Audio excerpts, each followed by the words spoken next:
Sir मैं आपको TDS का रिफंड दिलवा दूंगा, आप मुझे जो भी टीडीएस का रिफंड होगा उसका 10% आप मुझे दे देना।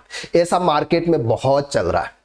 हर कोई सर ये कहता है कि मैं आपको टीडीएस का रिफंड दिलवा दूंगा। अब ये टीडीएस का रिफंड जो दिलवाने वाले हैं ये अब बहुत ज्यादा दिन तक नहीं चलने वाला है।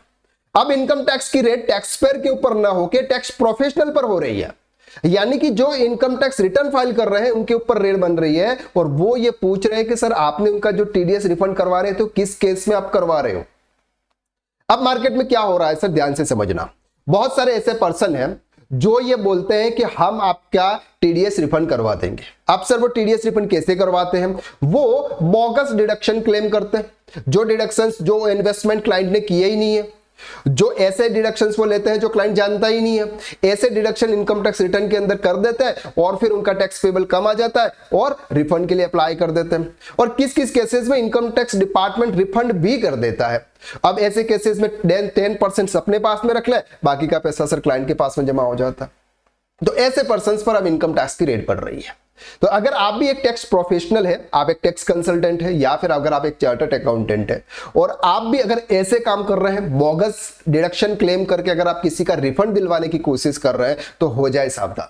क्यों? क्योंकि जब भी आप इनकम टैक्स रिटर्न फाइल करते हैं, इनकम टैक्स रिटर्न फाइलिंग में आपको यह चीज ध्यान रखनी है कि मोबाइल नंबर और ईमेल आईडी आपको क्लाइंट की ही डालनी है। बहुत सारे केसेस में क्या होता है कि सर एक पर्सन यानी कि जो एक टैक्स प्रोफेशनल है वही अपनी ईमेल आईडी और मोबाइल नंबर बहुत सारे क्लाइंट में डाल देता है। तो जो भी अगर इनकम टैक्स डिपार्टमेंट ई कैंपेनिंग करना चाहता है, कोई नोटिस सेंड करना चाहता है, तो वो पर्सन तक नहीं पहुंचती है और टैक्स प्रोफेशनल तक आकर ही रुक जाती है और टैक्स प्रोफेशनल सर उसका रिप्लाई नहीं करता। तो ऐसे केसेस में यहां पर जो भी इनकम टैक्स रिटर्न फाइल हो रहा है, जिसे इनकम टैक्स रिटर्न के अंदर जो ईमेल आईडी और मोबाइल नंबर है उसको ट्रैक किया जा रहा है कि एक मोबाइल नंबर और एक ईमेल आईडी कितने इनकम टैक्स रिटर्न के अंदर है। क्योंकि एक मोबाइल नंबर शायद 10 इनकम टैक्स रिटर्न के अंदर आप वहां पर फिल कर सकते हैं, ज्यादातर आप फिल नहीं कर सकते।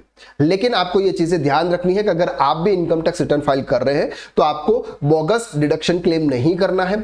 आपको ऐसा काम करना है कि आज मैंने काम किया, कल उठ के मुझे उस काम को देखने की जरूरत ना पड़े। क्योंकि बहुत सारे पर्सन्स फालतू के क्लेम कर लेते हैं, टीडीएस क्लेम कर लेते हैं और क्लाइंट को बोलते हैं हम आपको दिलवा देंगे। सर ऐसा पॉसिबल नहीं है। अब इनकम टैक्स डिपार्टमेंट जो है सर एआई टूल्स यूज कर रहा है, हर जगह से वो ट्रैक कर रहा है कि आपने सर इसका इन्वेस्टमेंट किया है कि नहीं किया है, क्योंकि आधार कार्ड से पैन कार्ड को मैच कर दिया गया है। अगर आपने वहां पर फॉर एग्जांपल मेडिक्लेम का क्लेम कर दिया ओल्ड टैक्स रिजाइम में, अब आपने मेडिक्लेम का पेमेंट आपने आपके बैंक अकाउंट से किया है कि नहीं किया, ये प्रॉपर तरीके से सर चेक किया जाएगा। तो ऐसे फालतू के डिडक्शन क्लेम करके क्लाइंट को भी आप परेशान ना करें और खुद भी आप परेशान ना हो। तो ऐसी चीजें आपको ध्यान रखनी है। बहुत सारे पर्सन्स को अभी ई कैंपेनिंग नोटिसेस आ रहा था कि आपने सर पॉलिटिकल पार्टी को जो डोनेशन दिया है वो डोनेशन क्या एक्चुअल में डोनेशन दिया है कि नहीं दिया, ये आपसे कंफर्म किया जा रहा था। तो बहुत सारे पर्सन्स के टैक्स पेयर के मोबाइल नंबर ईमेल आईडी उन टैक्स प्रोफेशनल की थी और उन्होंने उस पर रिप्लाई नहीं किया था। तो इस पॉइंट ऑफ व्यू को देखते हुए अब income tax department tax professional को पकड़ रही है कि सर आप ये जो डिडक्शन दिलवा रहे हो, आप ये जो कमीशन ले रहे हो, ये कमीशन आप किस हिसाब से ले रहे हो। क्योंकि जब भी हम इनकम टैक्स रिटर्न फाइल करते हैं नॉर्मली लोग बोलते हैं सर उसमें हमारी डिटेल्स कहां जाती है, लेकिन सर आईपी एड्रेस आपका ही जाता है। आप जब भी इनकम टैक्स रिटर्न फाइल करते हैं, इनकम टैक्स आपका जो एक्नॉलेजमेंट होता है उस पर एक आईपी एड्रेस होता है, वो आईपी एड्रेस आप ही के सिस्टम, आपके पोर्टल जो भी नेट चल रहा होता है वहां का होता है। तो इनकम टैक्स डिपार्टमेंट तो ऑटोमेटिकली ट्रैक कर देता है कि सर ये इनकम टैक्स रिटर्न कहां कौन से सिस्टम से फाइल हुआ है।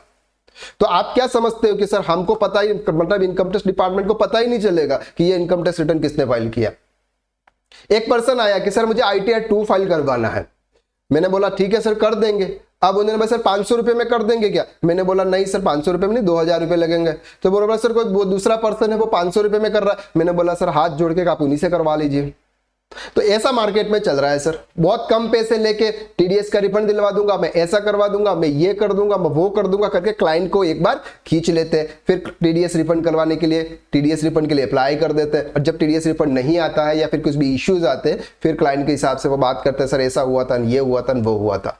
तो सिंपल एंड सुपर ये है कि सर जो भी इनकम टैक्स नॉर्म्स है उसके अकॉर्डिंग आप काम करिए, प्रोफेशनल लेवल पे काम करिए। हम हमारे कोर्सेज के अंदर एवरी स्टूडेंट्स को हम यही सिखाते हैं कि जो भी इनकम टैक्स का रूल रेगुलेशन है, जो एग्जम्पशन, जो डिडक्शंस आपको एक्चुअल में मिल रही है और आपने पे किया है, तो ही आप वहां पर अप्लाई कीजिएगा, तो ही आप वहां पर वो डिडक्शन डालिएगा। अदरवाइज आप क्लाइंट के बिहाफ पे कोई भी फालतू बोगस डिडक्शंस डालकर टीडीएस रिफंड के लिए अप्लाई मत कीजिए, क्योंकि टीडीएस रिफंड का मतलब होता है कि इनकम टैक्स की डिपार्टमेंट यानी गवर्नमेंट की जेब से पैसा वापस निकालना, और किसी की जेब से पैसा वापस निकालना इतना ईजी नहीं होता है। आप इस चीज को समझिए। तो आप एथिक्स के साथ में आप काम कीजिए, जो भी नॉर्म्स कहते हैं उसके अकॉर्डिंग काम कीजिए। और अगर आप एक टैक्स प्रोफेशनल या फिर टैक्स कंसल्टेंट बनना चाहते हैं, अभी तक आप नहीं है, और इनकम टैक्स रिटर्न फाइल कर क्लाइंट के फाइल करके आप पैसे कमाना चाहते हैं, तो हमारा एक कोर्स है टैक्स कंसल्टेंट कोर्स, जो कि आप ज्वाइन कर सकते हैं। उसकी लिंक मैंने आपको डिस्क्रिप्शन के अंदर शेयर की हुई है, वहां पर जाकर आप चेकआउट कर सकते हैं। क्लियर है? चलो, तो आज के लिए बस इतना। नेक्स्ट लेक्चर्स में फिर मुलाकात करते हैं। Thank you.